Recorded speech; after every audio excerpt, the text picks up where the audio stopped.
The whole idea for this video started months ago when I was working out in the gym and listening to a video that was made by Cleo Abram, where she interviews Sam Altman about ChatGPT 5 and the future of artificial intelligence. And he said something that made me realize that we're really growing faster than we can reasonably predict or prepare for. I think this is like unprecedented at any point in human history that a technology has improved this much this fast, and the fact that we have this tool now, we're like living through it and we're kind of adjusting step by step. But if we could go back in time 5 or 10 years and say this thing was coming, we would be like, probably not. I remember when ChatGPT first came out in 2022, and it just completely changed the game for the AI conversation. It was the first time I'd personally really used artificial intelligence. More specifically, it was the first time I'd used a large language model. And honestly, I don't really come from a tech background. At the time when I would hear people talk about how AI is going to change the future and revolutionize everything, thought that that was all kind of crazy BS. So I truly don't think I could have anticipated how much ChatGPT was going to change everything and how much artificial intelligence was going to become part of my daily life. I also definitely don't think I could have predicted that there would be 100 more of these things coming out. Like, technology is growing currently at a rate faster than ever before in human history. So much so that we can't even accurately predict what's going to exist 5 years from now and what that's going to do to the market. So the level of like instability and volatility that implicates is absolutely crazy. And unlike the invention of social media or Apple, the iPhone, this new technology isn't just going to change daily life and like how we do things on a day-to-day basis, but it's going to reshape our entire conception of economics, of labor, of what work is, of what human value is as we know it. Because this thing can't just like help human beings be more efficient, it can actively even replace them. So, in many ways, we're living through the second industrial revolution. We're living through another era of a forced mass exodus for workers because the market is recalibrating and figuring out what on earth to do with this new invention that has just changed the rules of the existing order and the existing system. And while we're going through that change, we're also having to figure out what on earth human value is supposed to be when we have a machine that can do basically everything that we pay people to do, except way, way faster and with access to all of the knowledge that exists in its database. I've talked to so many people about this issue at this point over the last few months. While I've been doing research for this video, just asking people, like, what do you think about AI? How do you use it? What do you use it for? What do you think it shouldn't be used for? And honestly, all of those conversations have been very interesting and very different. And I honestly could not give you a soundbite answer myself or tell you even myself like a fully fleshed opinion. I think this is really complicated. I think people are trying to figure out what value human beings bring that can't be outsourced to a machine. I think it can make people feel like they don't have any value that they're bringing that's unique. And I also think it's difficult because there is so much polarization around this topic. There are people who are just diehard going to defend technology and AI and say you can use it for anything and everything, and are honestly very much upset with and opposed to anybody who takes issue with artificial intelligence, who thinks that maybe we need to slow this down, that we are signing ourselves up for something that we're not fully ready for.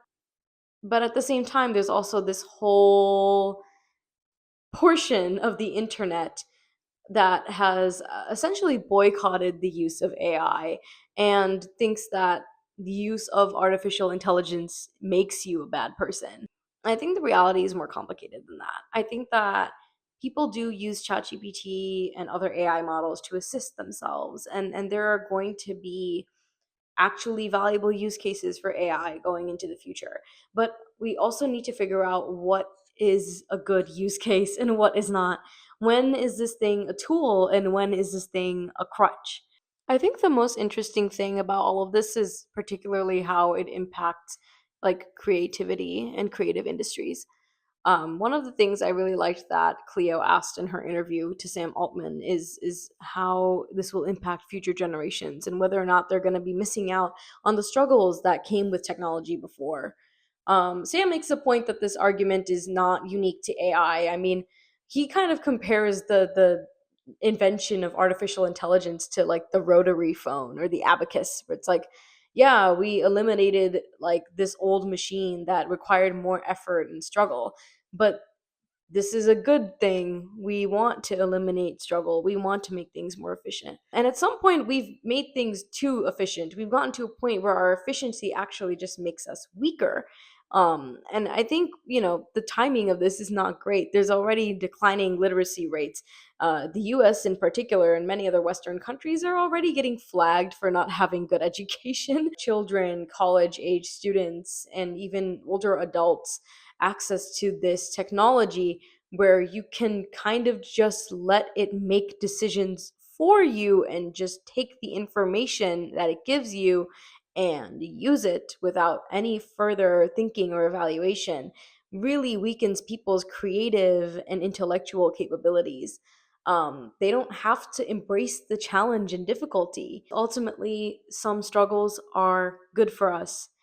A workout where you didn't break a sweat at all and you don't feel sore the next day is not actually an ideal workout.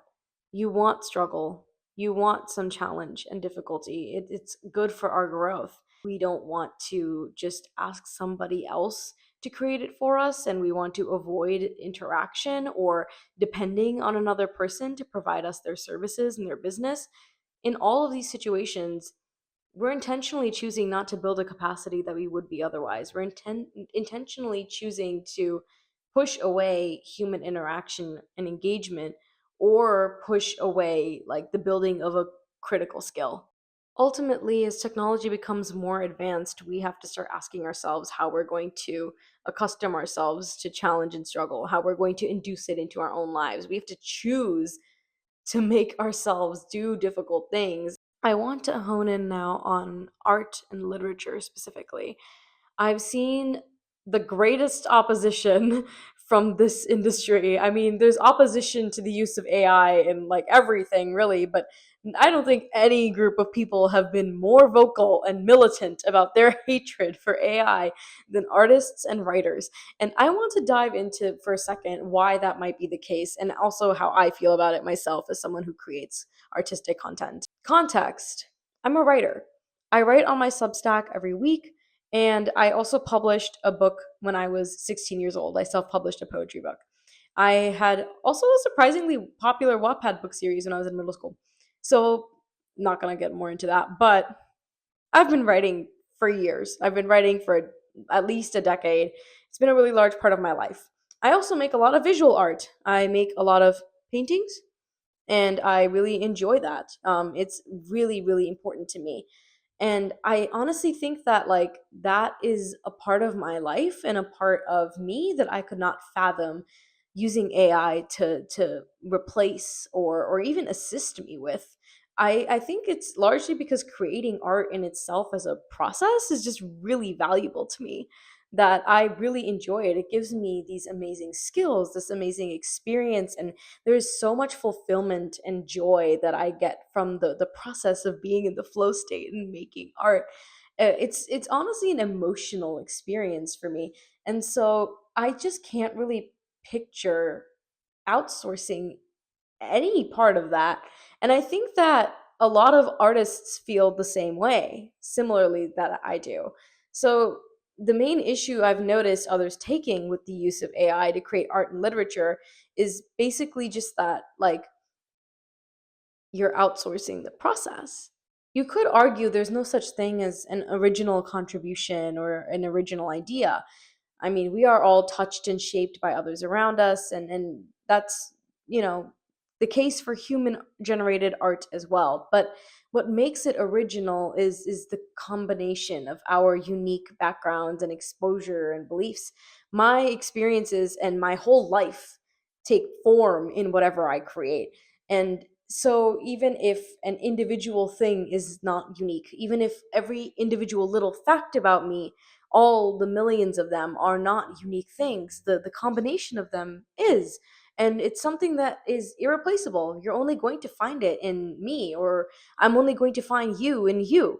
And there's really only one of us. So for artists who view their content and their creation as an extension of themselves, they view it as unique and irreplaceable. You can't really say the same thing about something that generates content based off of everything that exists in the world, kind of at random, and isn't actually based off of one unique soul's experience or one unique soul's presence on this earth. There are two articles I recently read on Substack that I think were really powerful. There's some hesitations I take with some of the ideas that they shared, and some of the rhetoric is a little harsher than I would use, but there's some really powerful substance in there that I want to look at.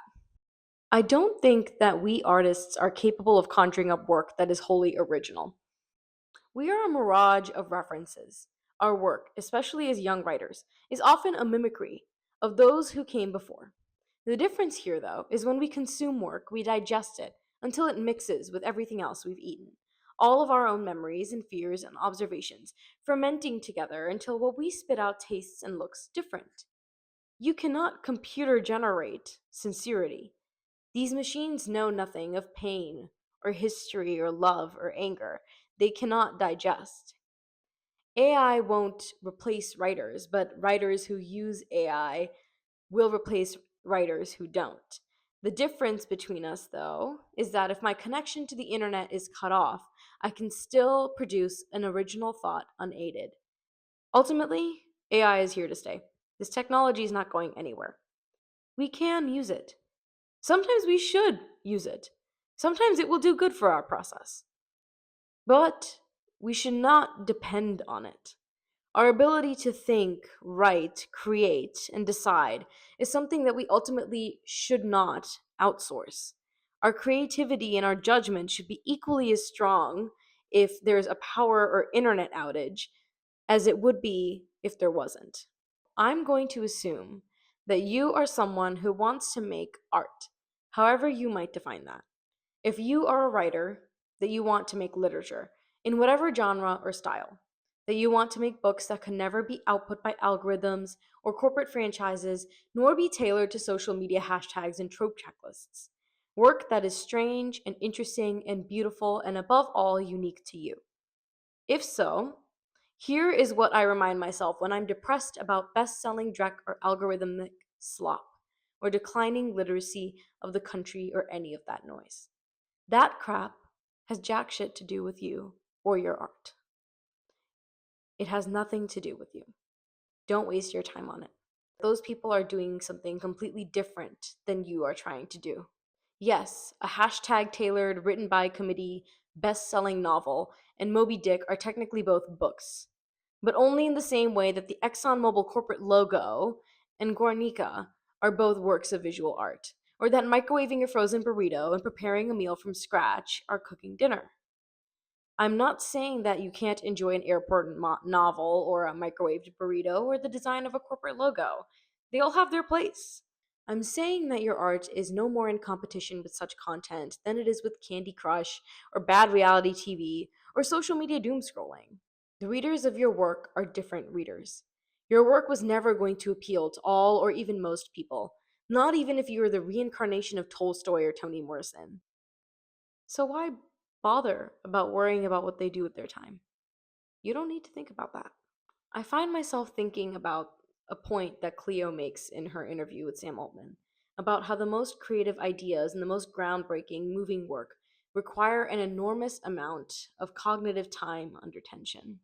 Art is, and creativity is so much more than just whatever outcome we come out with.